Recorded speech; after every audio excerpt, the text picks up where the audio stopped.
Welcome to my humble abode, darlings. Come in out of the rain and get comfortable. I have a story to tell you, and I hope you enjoy. If you do, be sure to like, comment, and subscribe. 20,000 Leagues Under the Sea. Chapter 17. 4,000 Leagues Under the Pacific.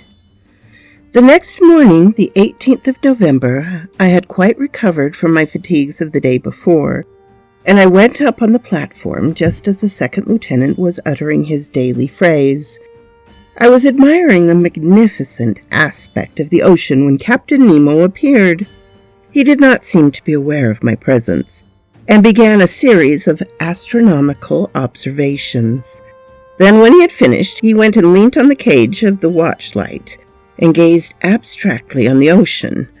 In the meantime, a number of sailors of the Nautilus, all strong and healthy men, had come up onto the platform. They came to draw up the nets that had been laid all night. These sailors were evidently of different nations, although the European type was visible in all of them. I recognized some unmistakable Scottishmen, Frenchmen, some Sclaves, and a Greek or a Canadote. They were civil and only used that odd language among themselves, the origin of which I could not guess, neither could I question them. The nets were hauled in. They were a large kind of chaloots, like those on the Normandy coasts, great pockets that the waves and chains fixed in the smaller meshes kept open. These pockets, drawn by iron poles, swept through the water and gathered in everything in their way. That day they brought up curious specimens from those productive coasts. I reckoned that the haul had brought in more than 900 weight of fish. It was a fine haul, but not to be wondered at. Indeed, the nets are let down for several hours and enclose in their meshes an infinite variety. We had no lack of excellent food, and the rapidity of the Nautilus and the attraction of the electrical supply could always renew our supply. These several productions of the sea were immediately lowered through the panel to the steward's room, some to be eaten fresh and others pickled. The fishing ended, the provision of air renewed. I thought that the Nautilus was about to continue its submarine excursion, and was preparing to return to my room when, without further preamble, the captain turned to me, saying, "Professor, is not this ocean gifted with real life? It has its tempers and its gentle moods. Yesterday it slept as we did, and now it has woken after a quiet night. Look," he continued, "it wakes under the caresses of the sun. It is going to renew its diurnal existence. It is an interesting study to watch the play of its organization. It has a pulse, arteries, spasms, and I agree with the learned Mari, who discovered in its circulation as real as the circulation of blood in animals. Yes, the ocean has indeed circulation, and to promote it, the Creator has caused things to multiply in it. Caloric salt and animal curé." When Captain Nemo spoke thus, he seemed altogether changed, and aroused an extraordinary emotion in me. "Also," he added, "true existence is there, and I can imagine the foundations of nautical towns, clusters of submarine houses, which, like the Nautilus, would ascend every morning to breathe at the surface of the water. Free towns, independent cities, yet who knows whether some despot—" Captain Nemo finished his sentence with a violent gesture. Then, addressing me, as if to chase away some sorrowful thoughts, "Monsieur Anorax," he asked, "do you know the depth of the ocean?" "I only know, Captain, what the principal soundings have taught us." "Could you tell me them, so that I can suit them to my purpose?" "These are some," I replied, "that I remember. If I am not mistaken, a depth of 8,000 yards has been found in the North Atlantic, and 2,500 yards in the Mediterranean. The most remarkable sounding have been made in the South Atlantic, near 35th parallel, and they gave 12,000 yards, 14,000 yards, and 15,000 yards. To sum up all, it is reckoned that if the bottom of the sea were leveled, it means depth would be about 1¾ leagues. Well, Professor, replied the captain, we shall show you better than I hope. As to the mean depth of this part of the Pacific, I can tell you it is only 4,000 yards. Having said this, Captain Nemo went towards the panel and disappeared down the ladder. I followed him and went to the large drawing room. The screw was immediately put in motion, and the log gave 20 miles an hour.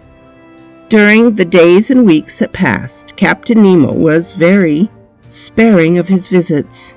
I seldom saw him.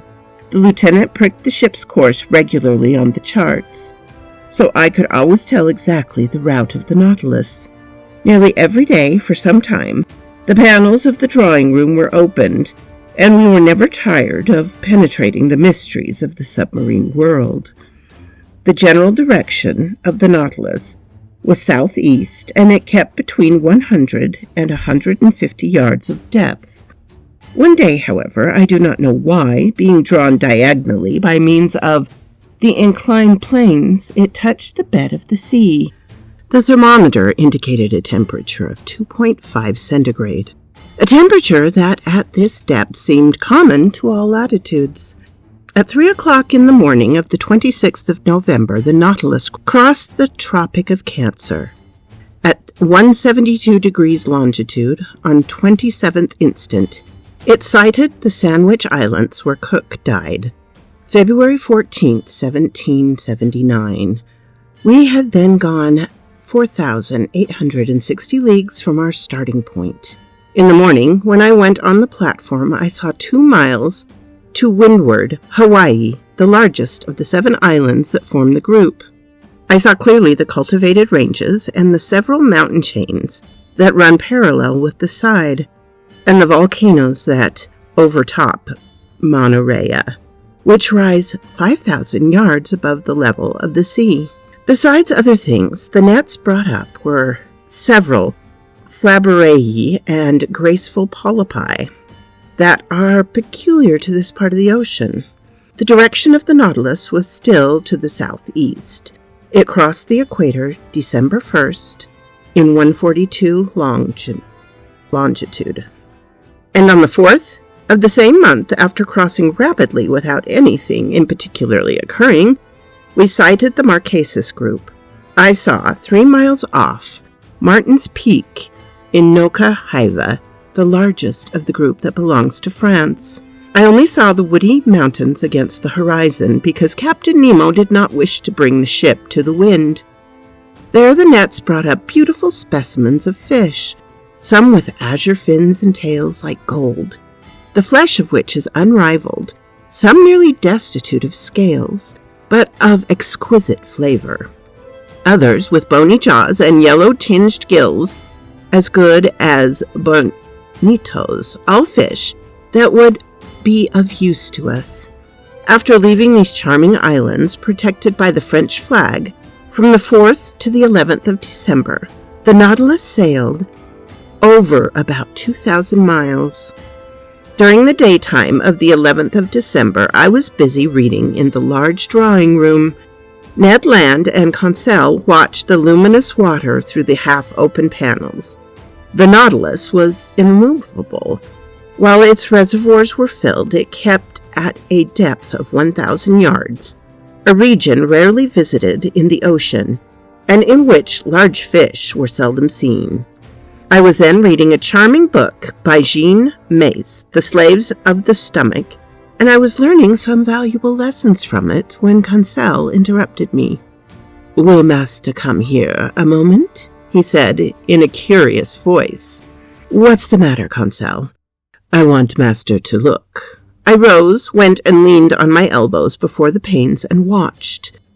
In a full electric light, an enormous black mass, quite immovable, was suspended in the midst of the waters. I watched it attentively, seeking to find out the nature of this gigantic cetacean. But a sudden thought crossed my mind. "A vessel?"